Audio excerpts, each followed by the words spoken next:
News morning bulletin కు స్వాగతం. ముందుగా హెడ్లైన్స్ చూద్దాం. ఇండోనేషియాలో మోదీకి రామాయణ ప్రదర్శనతో ఘన స్వాగతం. వాయాంగ్ కులిత్ కళతో భారత్ సంస్కృతికి ఇండోనేషియా గౌరవం. మోదీ పర్యటనలో రామాయణ గాథ ప్రత్యేక ఆకర్షణ. భారత్ ఇండోనేషియా సాంస్కృతిక బంధానికి కొత్త ఊపు.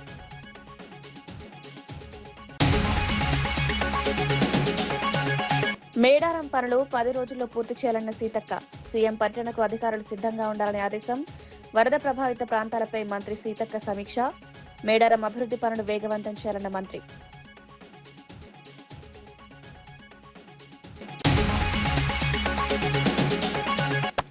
సాయికృష్ణ తల్లికి 20 లక్షల సాయం అందించిన అంబటి. బాధిత కుటుంబానికి వైసీపీ అండగా. సాయికృష్ణ కేసులో న్యాయం చేయాలని డిమాండ్. విజయలక్ష్మికి వైసీపీ నేతల ఆర్థిక సహాయం.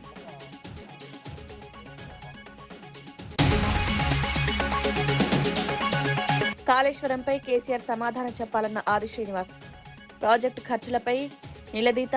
కాళేశ్వరం వాస్తవాలకు ప్రజలు చెప్పాలన్న ఆది శ్రీనివాస్. అసెంబ్లీలో వివరణ ఇవ్వాలని సవాల్.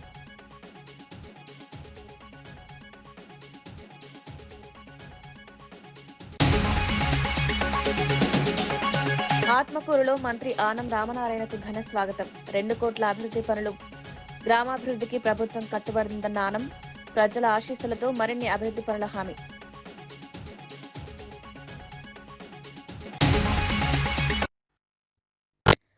ప్రధానమంత్రి నరేంద్ర మోదీ ఇండోనేషియా పర్యటన సందర్భంగా అక్కడి ప్రభుత్వం భారతీయ సంస్కృతికి ప్రత్యేకగా నిలిచే రామాయణ గాథ ఆధారంగా ప్రత్యేక సాంస్కృతిక ప్రదర్శన నిర్వహించింది. షాడోస్ ఆఫ్ ది ఎపిక్ పేరుతో జరిగిన ఈ కార్యక్రమంలో ఇండోనేషియాకు చెందిన ప్రసిద్ధ సాంప్రదాయ కళారూపం వాయాంగ్ కులిత్ అంటే తోలుబొమ్మలాటను ప్రదర్శించారు. సాంప్రదాయ గామెలాన్ ఆర్కెస్ట్రా సంగీతంతో సాగిన ఈ ప్రదర్శన ప్రేక్షకులను విశేషంగా ఆకట్టుకుంది. రామాయణ కథను కళాత్మకంగా ఆవిష్కరించిన ఈ ప్రదర్శన భారత్ ఇండోనేషియా మధ్య ఉన్న సాంస్కృతిక బంధానికి ప్రతీకగా నిలిచింది. ప్రధాని మోదీకి అక్కడి ప్రజలు ఘన స్వాగతం పలకగా 2 దేశాల మధ్య చారిత్రక సాంస్కృతిక సంబంధాలను మరింత బలోపేతం చేసే కార్యక్రమంగా నిలిచింది.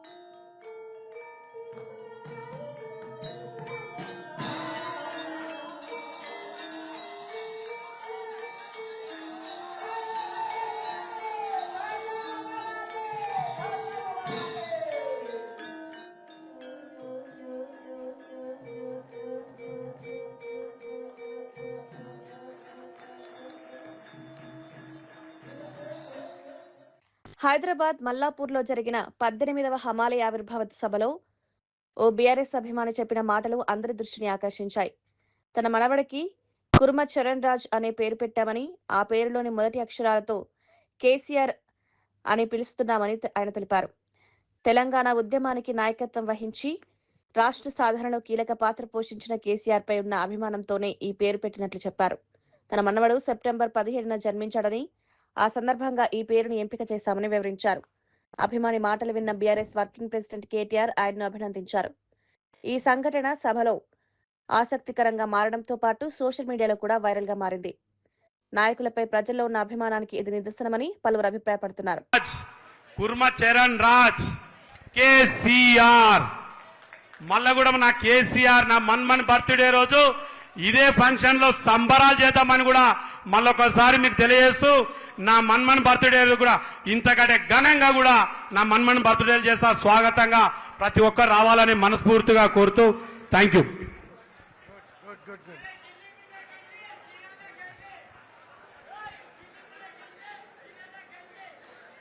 అరే అరే అరే బాబు ఇక మీరు రాబాకండి. సరే జై తెలంగాణ. గౌరవనీయులు పెద్దలు, ఈరోజు హమాలి ఆవిర్భావ దినోత్సవం 18వ ఆవిర్భావ దినోత్సవానికి అన్నా ఒక్క నిమిషం అధ్యక్షత. చేతులు ఉన్న వాళ్ళు అందరు చేరు ఒకసారి చేతులు పైకి లేపాలన్నా. జై రామన్న, జై రామన్న, జై రామన్న.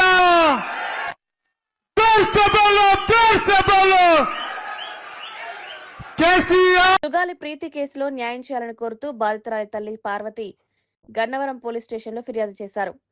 ఎన్నికల ముందు తన కుమార్తె కేసులో న్యాయం చేస్తారని హామీ ఇచ్చిన డిప్యూటీ సీఎం పవన్ కళ్యాణ్ ఇప్పుడు ఆ హామీని నిలబెట్టుకోలేదని ఆరోపించారు.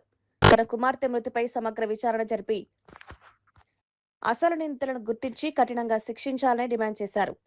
ఈ కేసులో బాధిత కుటుంబానికి పూర్తి న్యాయం జరిగే వరకు పోరాటం కొనసాగిస్తామన్నారు. ఎన్నికల సమయంలో ఇచ్చిన హామీలను అమలు చేయాలని ప్రభుత్వాన్ని కోరారు. సుగాలి ప్రీతి కేసును వేగంగా విచారించి నిజాలు వెలుగులోకి తీసుకురావాలని విజ్ఞప్తి చేశారు. ఈ ఫిర్యాదుతో మరోసారి సుగాలి ప్రీతి కేసు రాజకీయంగా చర్చనీయాంశమైంది. ఎవరు మీకు ఆర్డర్ ఇచ్చారు, లేకపోతే ఎవరు మీకు ఇన్వెస్టిగేషన్ చేసి మీకు రిపోర్ట్ ఇచ్చారో పవన్ కళ్యాణ్ గారు చెప్పాలి. అవి ఏవి చేయకుండా చుప్పకుండా ఈ 2 సంవత్సరాల్లో పవన్ కళ్యాణ్ గారు గెలిచిన తర్వాత, కూటమి ప్రభుత్వం గెలిచిన తర్వాత సుగాలి ప్రీతి కేసులో ఒక్క అడుగు కూడా ముందుకు వెళ్ళలేదు, ఒక్క ఇన్వెస్టిగేషన్ కూడా జరగలేదు. ఇంత బర్నింగ్ కేసులుంటే కూడా ప్రభుత్వం అంతా అబద్ధపు కేసుల మీద పరిగెడుతున్నారు కానీ నా కూతుర్ని చంపేసిన వాళ్ళ మీద పరిగెడుతుంటే నాకు న్యాయం జరిగేది. అందుకే ఈ రోజు నాకు న్యాయం చేయండి అని సభముఖంగా ప్రభుత్వాన్ని కోరుకుంటున్నాను, యశస్వ గారిని కూడా కోరుకుంటున్నాను. సాయి కృష్ణ మృతి ఘటనలో బాధిత కుటుంబానికి అండగా నిలుస్తామని మాజీ మంత్రి అంబటి రాంబాబు తెలిపారు. భర్తను కోల్పోయి ఇప్పుడు తన కుమారుడు సాయి కృష్ణను కూడా కోల్పోయిన విజయలక్ష్మి పూర్తిగా ఒంటరిగా మారిపోయారన్నారు.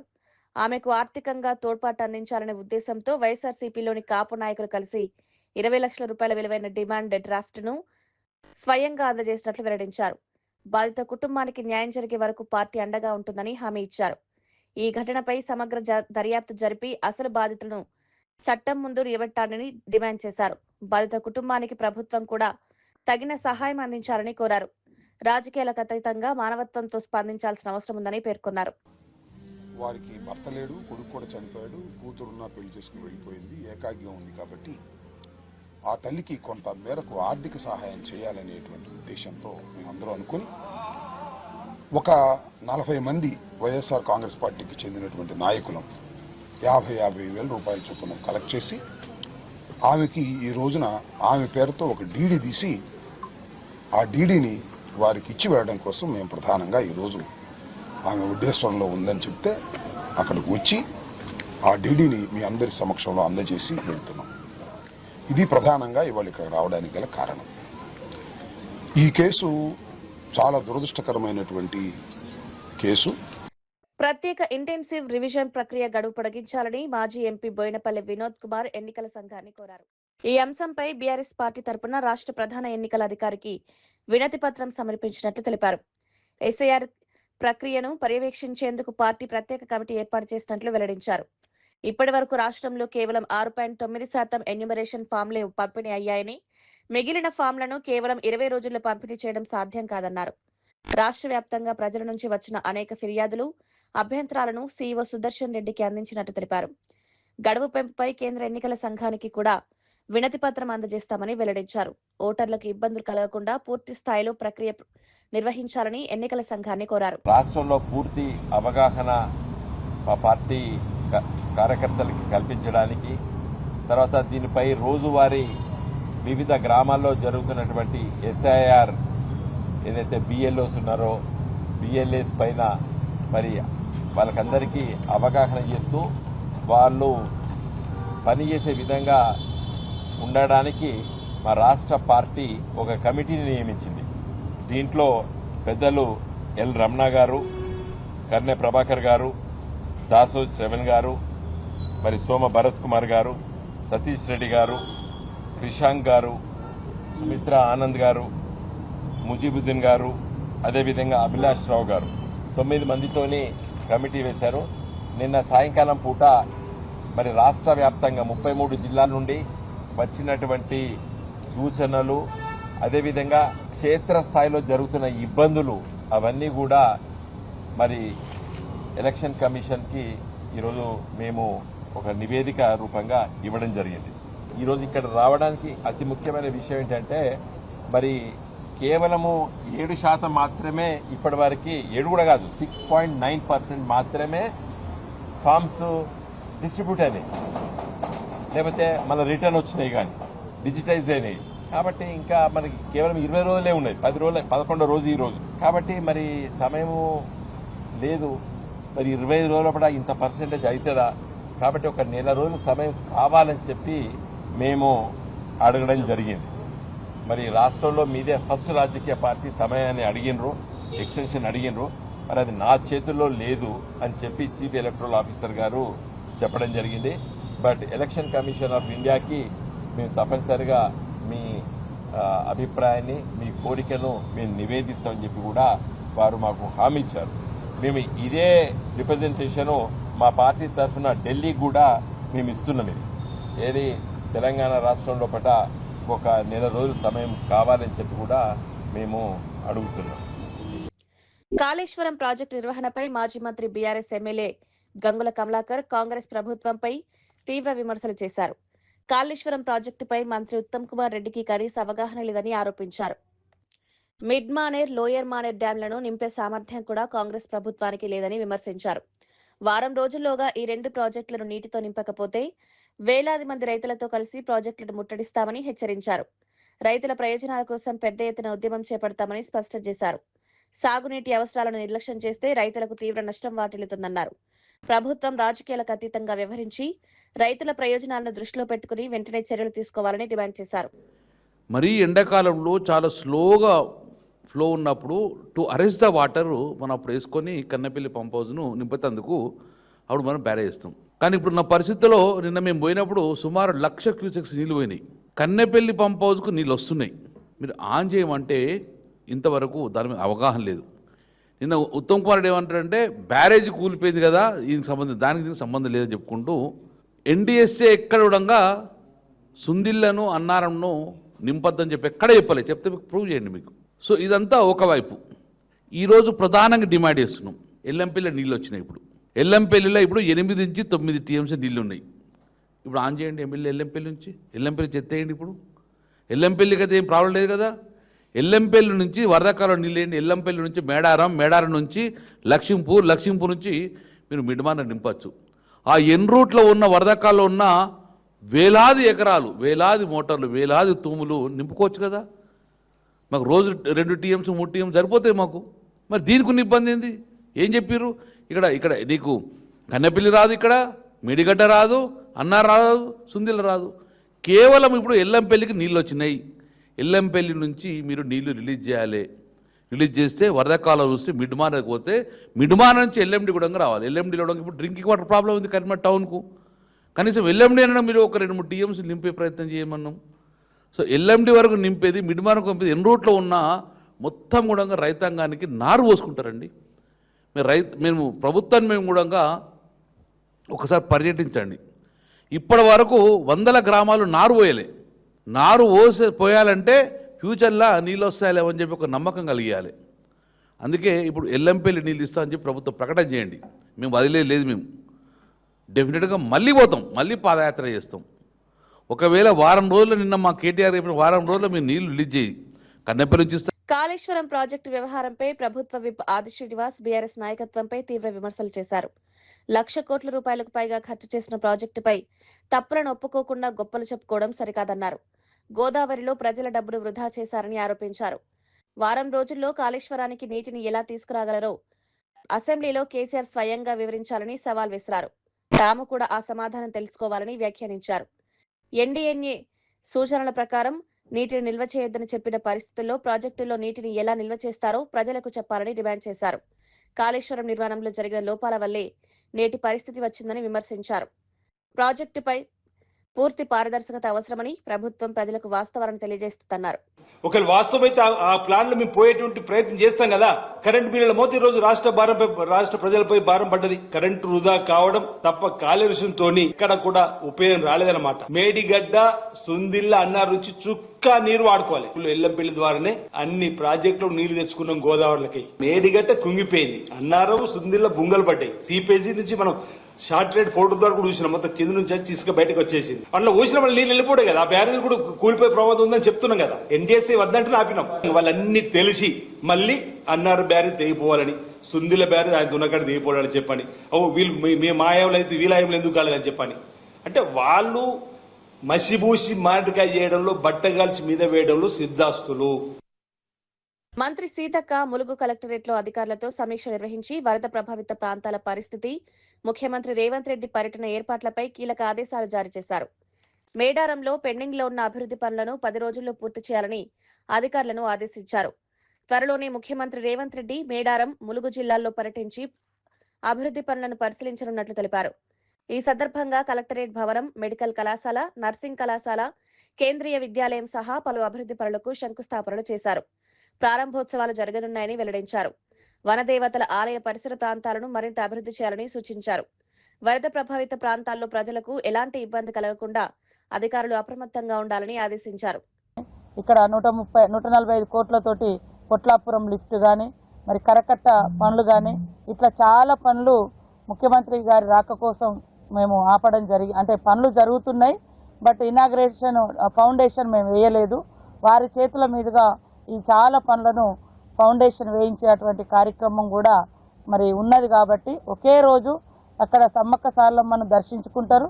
సాయంత్రం ఇక్కడ వచ్చి మరి పంచాయతీరాజ్ శాఖ ఆధ్వర్యంలో చేపడుతున్నటువంటి హ్యామ్ ప్రోగ్రామ్ పనులను కావచ్చు, జిల్లాలో వివిధ డిపార్ట్మెంట్ల వారిగా చేయాల్సినటువంటి అభివృద్ధి పనులను కావచ్చు, ఇవన్నీ కూడా వారి చేతుల మీదుగా శంకుస్థాపనలు చేయించడం జరుగుతుంది. కాబట్టి మరి వారి రాక సందర్భంగా కూడా మేము చేయాల్సినటువంటి ఏర్పాట్లన్నీ కలెక్టర్ గారి అధ్యక్షతన డిస్కస్ చేసుకోవడం జరిగింది. ఆంధ్రప్రదేశ్ బీజేపీ అధ్యక్షుడు పివిఎన్ మాధవ్ విశాఖపట్నం తీరంలో గల్లంతైన మత్స్యకారుల కుటుంబాలను పరామర్శించి వారికి ధైర్యం చెప్పారు. గల్లంతైన మత్స్యకారులను సురక్షితంగా గుర్తించేందుకు ప్రభుత్వం అన్ని విధాలుగా ప్రయత్నిస్తోందన్నారు.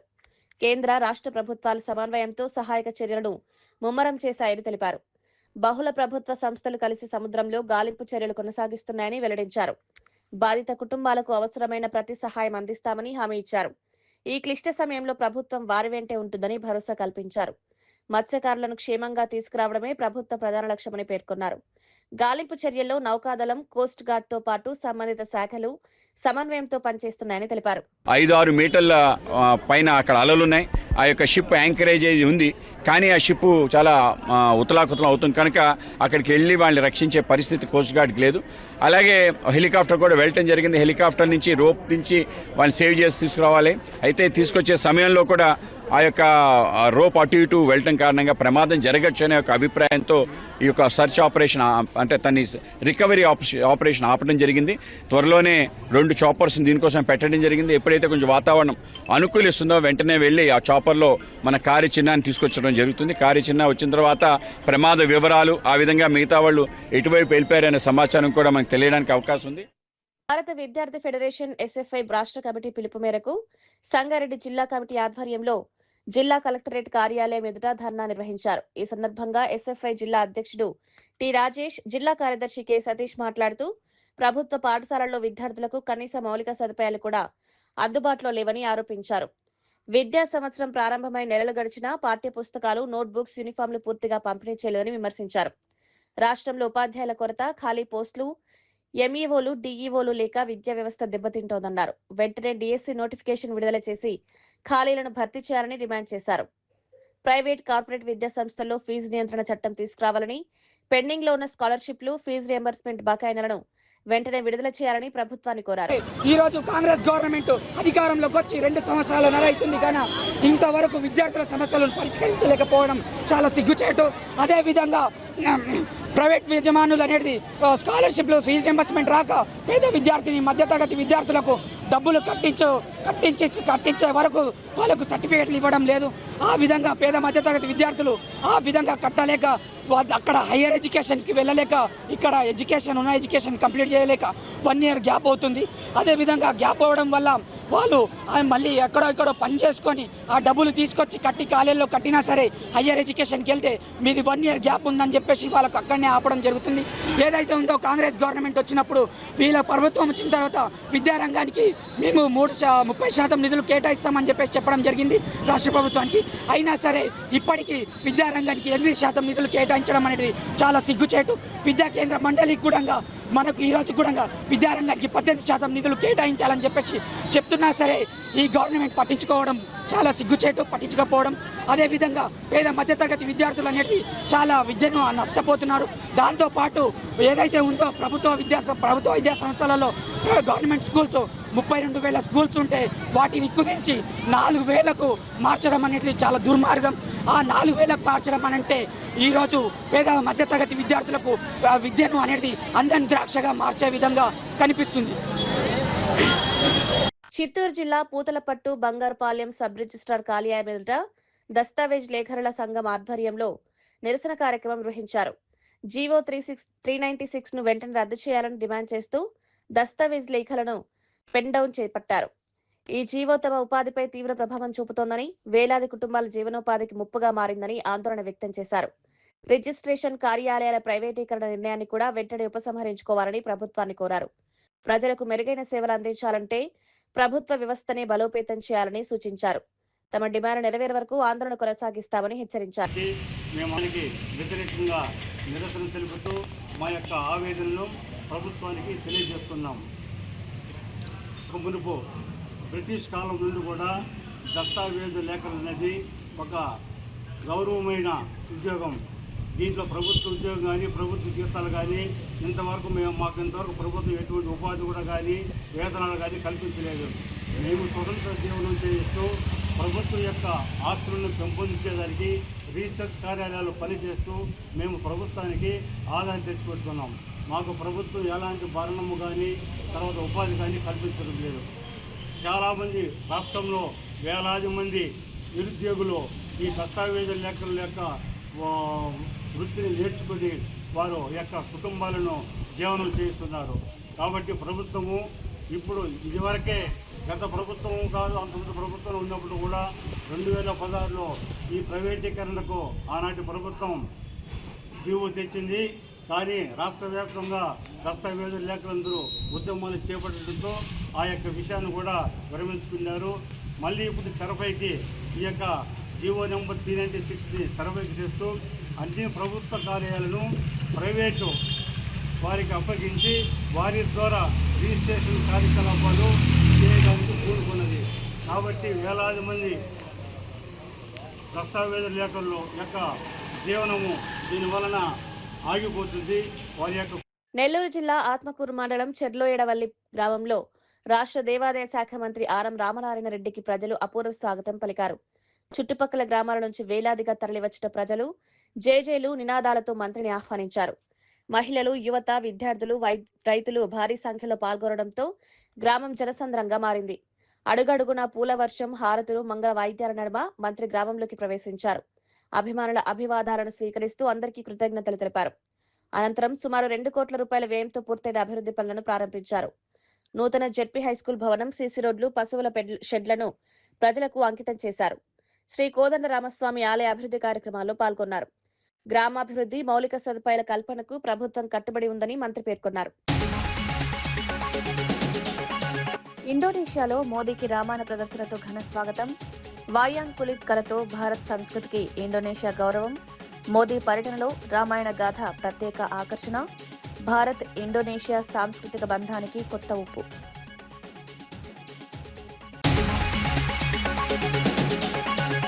మేడారం పనులు 10 రోజుల్లో పూర్తి చేయాలన్న సీతక్క. సీఎం పర్యటనకు అధికారులు సిద్ధంగా ఉండాలని ఆదేశం. వరద ప్రభావిత ప్రాంతాలపై మంత్రి సీతక్క సమీక్ష. మేడారం అభివృద్ధి పనులు వేగవంతం చేయాలన్న మంత్రి.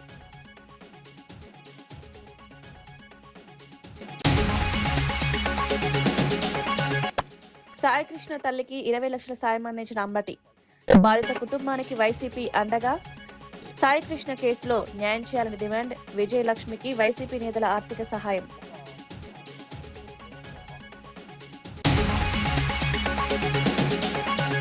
కాళేశ్వరంపై కేసీఆర్ సమాధానం చెప్పాలన్న ఆది శ్రీనివాస్. ప్రాజెక్టు ఖర్చులపై నిలదీత. కాళేశ్వరం వాస్తవాలకు ప్రజలు చెప్పాలన్న ఆది శ్రీనివాస్. అసెంబ్లీలో వివరణ ఇవ్వాలని సవాల్.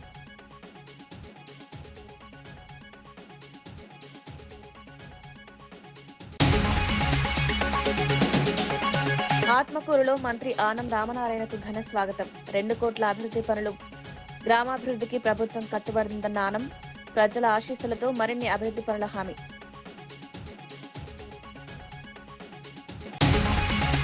మరిన్ని వార్తలతో మళ్ళీ కలుద్దాం. నమస్కారం.